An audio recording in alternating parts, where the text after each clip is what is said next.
आज के इस योग सत्र में हम सब लोगों के मध्य में पातंजलि राज्य प्रभारी सम्मानित श्री योगेश कृष्ण रघुवंशी जी, जिला प्रभारी सम्मानित श्री बाबूलाल जी यादव साहब, सम्मानित श्री हरिओम जी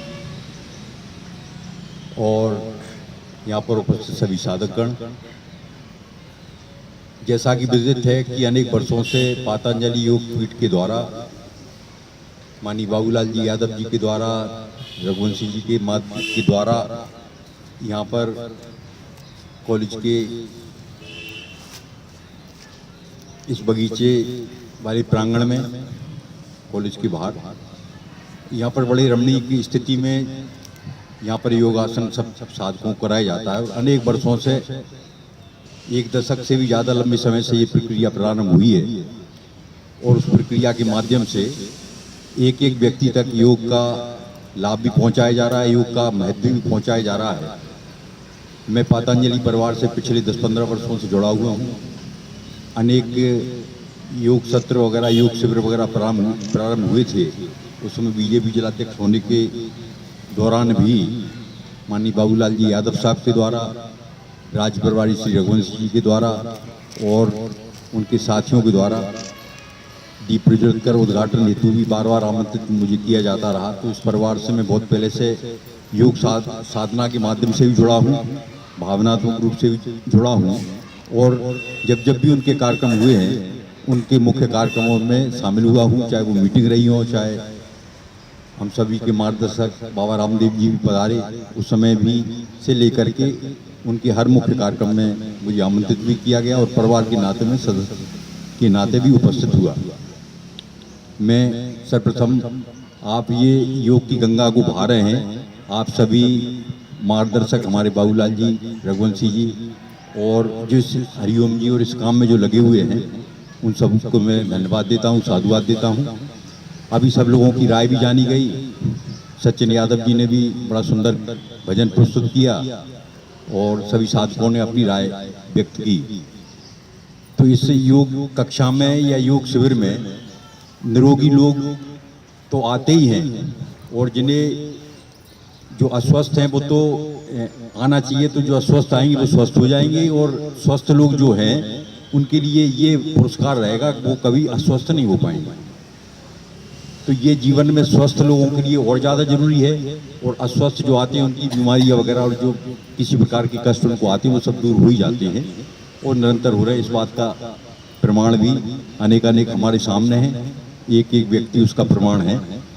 और योग का महत्व आप सब लोग समझते ही हैं। योग का मतलब होता है जुड़ना, शरीर का मन का जुड़ना, आत्मा का परमात्मा से मिलन हो जाना। तो इस प्रकार से ये जोड़ने का काम है। तो इसमें क्या है कि शरीर को तो सफलता मिलती है, शरीर तो स्वस्थ होता ही है और जो अस्वस्थ हैं वो स्वस्थ होते ही हैं। और इसमें कक्षा में भाग लेने से क्या है, जो साधारण व्यक्ति है वो असाधारण व्यक्तित्व बन जाता है। विचार भी स्वस्थ हो जाते हैं, सोच भी स्वस्थ हो जाता है और समाज को कुछ देने की उपयुक्ता उनमें पड़ जाती है, समाज को देने की उपयुक्ता। और जैसे कि अभी रघुवंशी जी और यादव जी बता रहे थे कि हमें योग में निरंतरता जरूरी है, निरंतरता बहुत जरूरी है और योग के माध्यम से कुशलता भी प्राप्त हो जाती है। कुशलता इस रूप में भी जरूरी है कि हम जिस काम को है उस काम को पूरी ताकत लगा करके करें। 100% क्षमता अगर अपने में है तो उसको 105% क्षमता के साथ उसको करें और जिनमें मान लो अगर 60% क्षमता है तो वो अपनी क्षमता को बढ़ा करके उससे और अधिक करें। तो इस प्रकार से कुशलता आएगी जिस काम को हम कर रहे हैं। और जो 24 घंटे में जो 1 घंटे का टाइम जो हम यहाँ दे रहे हैं, तो वो 24 घंटे में से 1 घंटा स्वयं के लिए निकालना बहुत जरूरी है। स्वयं के, क्योंकि व्यक्ति को संसार में किसी न किसी उद्देश्य के लिए परमात्मा ने भेजा हुआ है। इसलिए अगर अपन ने स्वयं को 1 घंटा भी नहीं दे पाए तो हमने स्वयं के साथ न्याय नहीं किया है। और जैसा कि अभी बता रहे थे, यादव जी बता रहे थे कि 1 घंटा जो अगर यहाँ दे देंगे तो रात्रि को सोते समय 1-2 घंटे बिस्तर पे नींद आने में 1-2 घंटे प्रतीक्षा करता रहता है नींद की। तो उसके बजाय तो 1-1.5 घंटा अगर अपन यहाँ दे दें तो कोई घाटे का सौदा नहीं है, फायदा ही फायदा है। ये अकूत खजाना है, जिन खोजा तिन पाइयाँ गहरे पानी पेट, जितना लूट सके उतना लूटने को या प्राप्त करने को मिलता है। तो इस प्रकार से बहुत अच्छा प्रयास, बहुत अच्छा काम यहाँ पर किया जा रहा है। और जो जले हुए दिए हैं वो जो बुझे हुए दियों को जलाने का काम कर रहे हैं। एक जला हुआ दिया है वो एक दो दिए नहीं, सैकड़ों दियों को जला सकता है।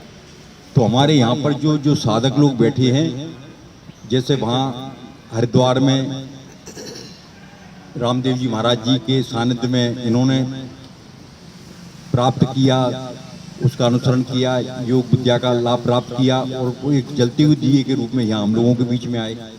यहाँ साधकों को इकट्ठा करके सब दियों को यहाँ जलाने का काम किया है। तो अब इन दियों से ये एक अनुग्रह रहता है कि वो जो बुझे हुए दिए जो शहर में और जो इधर उधर जो समाज में और क्षेत्र में जो है उन बुझे हुए दियों को जलाने का काम करेंगे। तो ये जलते हुए दिए के समान यहाँ पर जो मौजूद हैं।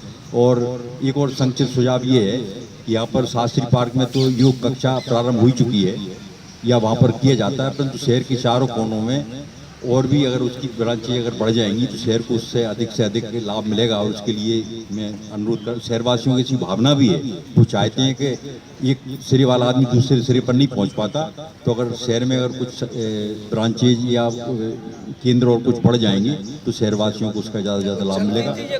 कोरोना के वजह से ही बंद है, बाकी जगह जगह जो आप बता रहे हो सब जगह चलती थी, अब धीरे धीरे प्रारंभ कर देंगे। ठीक है, आपने जो बात कही है उसको जल्दी जल्दी पूरी करेंगे। उतना और आगे ही बढ़ेगा तो और बहुत बढ़िया, ज़्यादा से ज़्यादा लोग लाभान्वित होंगे। बहुत बहुत धन्यवाद आप सभी का, आपने मुझे यहाँ पर आमंत्रित किया। और बीच बीच में मैं यहाँ घूमने हुए निकलता था तो शरीर से भले ही निकल जाता हूँ कभी कभार, परंतु मैं मन से यहाँ के उपस्थित हो जाया करता था। और अब बीच बीच में जब जब भी मुझे अवसर मिलेगा मैं आपके बीच में रह करके यहाँ पर योग शिविर का लाभ प्राप्त करता रहूँ। जय हिंद, जय भारत। आप अवसर नहीं, जब कोना में रहेंगे जब